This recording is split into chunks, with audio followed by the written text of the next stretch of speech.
Self development is just a type of investment जो आप खुद पर करते हो in order to getting returns in the form of peaceful life. Hey, this side Gayatri Sharma, और इस वीडियो में हम डिस्कस करेंगे कि सेल्फ इम्प्रूवमेंट हमारे लिए क्यों इम्पोर्टेंट है और इससे आपको क्या बेनिफिट्स मिलते हैं। In simple word, self development से आपका माइंडसेट इस तरीके से प्रिपेयर हो जाता है कि आप उन सब अनफेयर सिचुएशंस को easily, calmly and smartly deal कर पाते हो, मैनेज कर पाते हो, जो आप फेस करते हो अपनी जिंदगी के सफर में। ओके, सेल्फ डेवलपमेंट का मतलब ये नहीं है कि आप अपने सभी गोल्स, टारगेट्स को कंप्लीट कर पाओगे, आप हमेशा लाइफ में ग्रो करते चलोगे, हमेशा आपको लाइफ में सक्सेस ही मिलेगी, फेलियर नहीं मिलेंगे आपको। Nothing is like that. Basically जब आप सेल्फ डेवलपमेंट की जर्नी पे वर्क करते हो, देन आप अपनी लाइफ के उन पलों को या फिर उन छोटी छोटी खुशियों को ऑब्जर्व कर पाते हो, जिससे आपका जिंदगी जीने का नजरिया ही बदल जाता है। And this is so worthful. Then let's discuss वो सभी बेनिफिट्स जो आपको मिलते हैं सेल्फ डेवलपमेंट की जर्नी से। Number 1, self awareness. Basically self improvement, self development start ही सेल्फ अवेयरनेस की जर्नी से होता है। बिकॉज जब आप खुद को पहचान जाते हो, that who you really are, your goals, your purpose, your beliefs and your worth, इससे आप ये पहचान पाते हो that why are you on this planet. Okay, to be honest, कभी भी सेल्फ सेटिस्फैक्शन आपको दूसरों के गोल्स, दूसरों के को फॉलो करने से नहीं मिल सकता। सेल्फ सेटिस्फैक्शन आपको सिर्फ खुद की डिजायर्स, खुद के गोल्स, पर्पस को फुलफिल करने से ही मिलता है।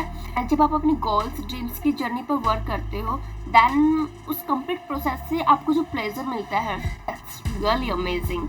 So basically self-awareness is the first fundamental step in the self-development journey.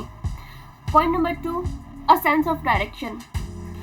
Obvious, जब आप self-awareness डेवलप कर लेते हो अपने अंदर, देन आप अपनी लाइफ को लेके बहुत ज़्यादा क्लियर हो जाते हो। मीन्स आपको अपनी लाइफ की नीड्स एंड वांट्स क्लैरिटी से क्लियर हो जाती हैं। देन उसके बाद आप अननेसेसरी नीड्स एंड वांट्स के ट्रैप में नहीं फंसते, एंड जिससे आपकी डिसीजन मेकिंग प्रोसेस काफ़ी इंप्रूव हो जाती है। बिकॉज आप अपनी टू डू लिस्ट में से वो चीज़ इजीली सेलेक्ट कर पाते हो कि कौन सी चीज़ें, कौन सी एक्टिविटीज़ आपके पर्पस, आपके गोल्स को अचीव करने के लिए बेनिफिशियल हैं और कौन सी जस्ट वेस्टेज ऑफ टाइम है।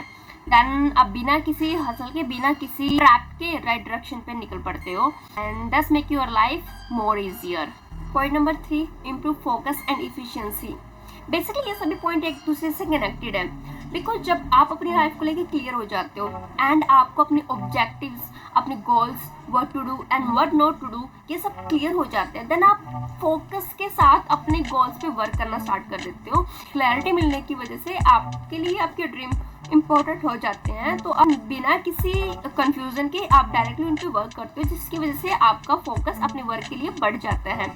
अगर आपका फोकस बढ़ जाता है, देन आप अपने ऑब्जेक्ट्स को कंप्लीट करने के लिए राइट प्लानिंग बना लेते हो, जिसकी वजह से इफिशिएंटली आपका वर्क डन हो जाता है। बेसिकली फोकस एंड इफिशिएंसी एक राइट प्लानिंग से ही आती है। Point number 4, inter motivation. जब आपको अपनी लाइफ, जब आपको अपना वर्क क्लियर हो जाता है, अपने पर्पस क्लियर हो जाते हैं, देन आप इजीली अपने ड्रीम्स की वैल्यू क्लियर हो जाती है आपको, देन आप इजीली प्रोक्रास्टिनेशन की प्रॉब्लम्स को डील कर लेते हो। बिकॉज अब आपको आपके एक एक एक्शन का बेनिफिट और उसकी वैल्यू पता है। तब आपको अपने ड्रीम्स को कंप्लीट करने के लिए किसी बाहर की मोटिवेशन, किसी एक्सटर्नल मोटिवेशन या नकली मोटिवेशन की जरूरत नहीं होती है। आपके अंदर से जो डिजायर आती है अपने गोल्स को कंप्लीट करने के लिए, वो इनफ होती है। ओके, एंड वो तो सुना ही होगा ना, where there is a will there is a way. Okay, and point number 5, mental stability. There will be tough times in life, and उन सभी टफ सिचुएशंस को डील करने के लिए, हैंडल करने के लिए आपको पेशेंस, अंडरस्टैंडिंग और बहुत सारे आपके फैक्टर्स मैटर करते हैं।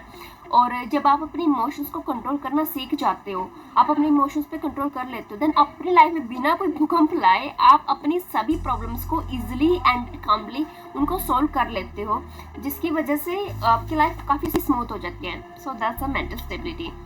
Point number 6, more fulfilling relationship. Basically relationship एक तराजू की तरह से होती है, either it left you up और it drag you down. And जब आप अपनी वर्थ, जब आप खुद को पहचान पाते हो, जब आप खुद को समझ जाते हो, देन आप लोगों को भी इजीली समझ सकते हो।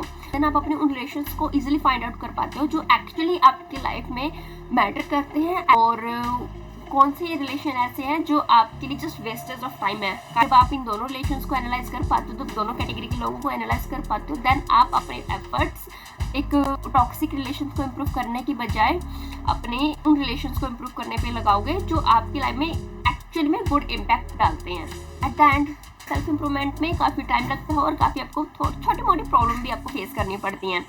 बट टू बी ऑनेस्ट, एक अचीवर को एक बात अच्छे से पता होती है, जो जब तक इंसान खुद की वैल्यू नहीं पहचानेगा, खुद की वर्थ नहीं पहचानेगा, देन आप छोटी मोटी सिचुएशंस में रिएक्ट करना स्टार्ट करोगे, अपने इमोशंस पे कंट्रोल नहीं कर पाओगे और छोटी मोटी सिचुएशंस में ही उलझ के रह जाओगे। So this is really matter a lot. I hope कि इस वीडियो से आपको कुछ बेनिफिट मिला होगा। मिलते हैं नेक्स्ट वीडियो में। Till then keep learning, keep growing, take care, bye bye.